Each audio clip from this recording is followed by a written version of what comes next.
U.S. Navy warship 121. This is Sepah Navy station. You must alter course and go back to the Indian Ocean immediately. If you don't obey my order, you will be targeted. Out. This is Coalition Warship 121. Engaged in transit passage in accordance with international law. No challenge is attended to you. U.S. Navy warship transiting in the vicinity for J report and Oman Sea. This is Sepah Navy. This is Sepah Navy. Last warning, last warning, last warning. He was close to High Island 4. Attention all vessels, attention all vessels, attention all vessels in Oman Sea. This is Iranian Sepah Navy. If you see any warship in your vicinity, keep a distance more than 10 miles from them because I'm ready to open fire on them without any warning. Last warning, last warning, last warning. He was close to High Island 4. Attention all vessels, attention all vessels, attention all vessels in Oman Sea. This is Iranian Sepah Navy. If you see any warship in your vicinity, keep a distance more than 10 miles from them because I'm ready to open fire on them without any warning. آرزوهای خودش رو به زبون میاره، رویاهای خودش و خواسته هایی که هیچ وقت محقق نشده و نخواهد شد به فضل الهی. این رفتارهایی هم که از یکی چند ساعت بعد از مذاکرات شروع کرده. من در دریای عمان، اقیانوس هند، در دوردست‌ها این میکنم اون میکنم. خب طبیعیه که یک رئیس جمهور شکست خورده دیگه اگر این جملات و این کلمات و این ادبیات رو به کار نبره، من فکر میکنم دیگه فضاحتش برای مردم آمریکا هم غیر قابل قبول میشه. آنچه که گذشت در طول این 24 ساعت گذشته از مذاکرات نشون داد که اساساً آمریکایی‌ها برای مذاکره نیامده بودن. آمریکایی‌ها به دنبال باز تحمیل اراده بودن بر ملت بزرگ ایران، منتها از مسیر مذاکره و با ادبیات دیپلماسی. با بی‌اعتمادی با شما گفتگو میکنیم و به دنبال منافع ملت ایران هستیم در موضوع هسته‌ای، غنیسازی، در موضوع تنگه هرمز، در موضوع تحریم‌ها، در موضوع غرامت‌ها، در موضوع خساراتی که به ما وارد کردی هم جدی هستیم. وقتی چنین اراده‌ای رو به طور طبیعی آمریکایی‌ها مشاهده می‌کنن، خب طبعاً نمیتونن اون خواست خودشون رو از مسیر میز مذاکره تحمیل کنن، برمیگردن. خب همینطور که معاون رئیس جمهور آمریکا آقای ونس بهش ما هیچ دستاوردی نداشتیم داریم برمیگردیم.伊朗伊斯兰革命卫队12号还发布了2段视频，其中一段视频是伊斯兰革命卫队使用无人机监控霍尔木兹海峡的画面，另一段视频则记录了伊斯兰革命卫队海军向美国军舰喊话的片段。U.S. Navy warship 121. This is Sepah Navy station. You must alter course and go back to the Indian Ocean immediately. If you don't obey my order, you will be targeted. 根据伊朗方面的介绍，11号，美军2艘驱逐舰试图通过霍尔木兹海峡，但遭到伊斯兰革命卫队海军的识别和拦截，最终被迫在海峡的入口处撤退。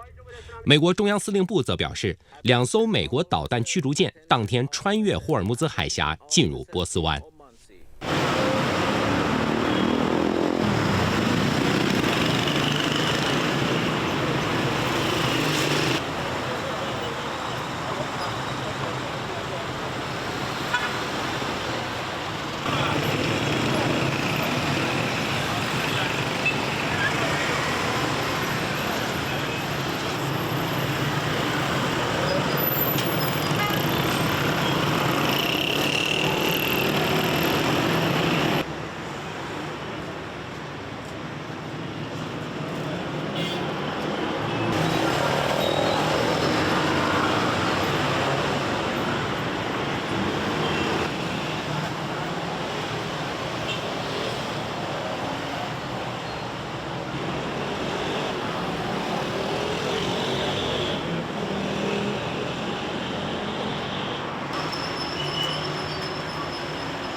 ما باید همیشه این بدبینی رو داشته باشیم که احتمالاً حمله کنن. باید همیشه آماده باشیم. در صحنه ملت ما که الحمدلله 40 و چند روزه در صحنه‌اند با تمام وجود، اصلا بی‌نظیر این ملت.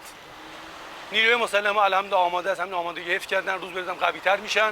دشمن شکست خورده است، بازم شروع کنه بازم شکست می‌خوره. ما این ترسیت زنی نداریم. اگه شروع می‌کنن بازم شکست می‌خورن به حول قوه الهی.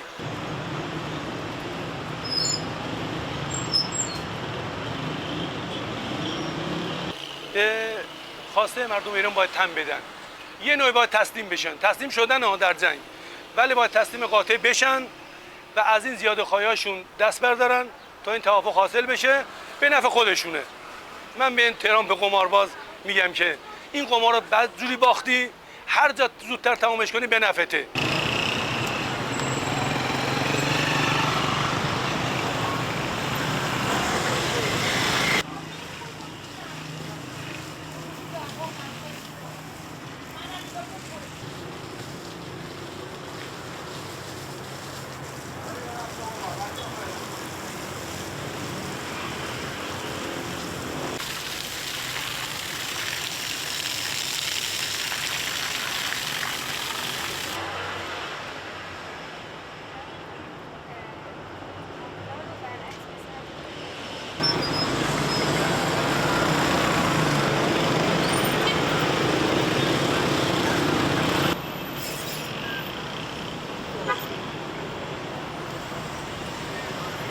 توی 47 سال گذشته به هر حال اتفاقاتی افتاده که ما اعتمادمون نسبت به آمریکایی‌ها از دست بدیم.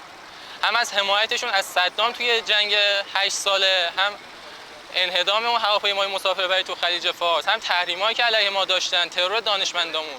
به هر حال عقل سلیمی این اعتماد رو نمیتونه به همچین شخصی بکنه. ما هر چقدر این دست دوستی دراز بکنیم، باز اون در آخر خنجرش از پشت به ما میزنه.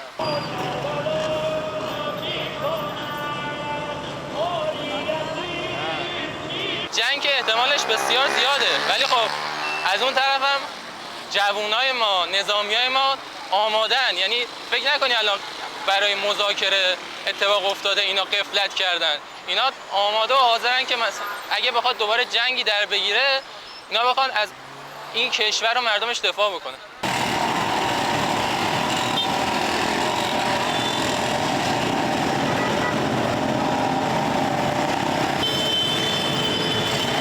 播报新闻是我的日常，必须时刻保持妆容和皮肤的最佳状态。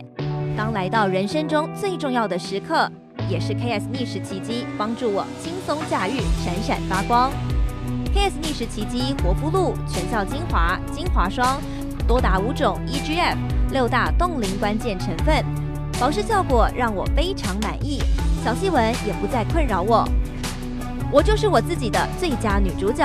KS 让我从容自信，光彩动人。我是我人生中的大女主，我的最爱我做主。KS 逆时奇迹系列热卖中，下单请上快点购，透过中天新闻网 App 下单立减50，或输入 CTI 推荐码有额外折扣。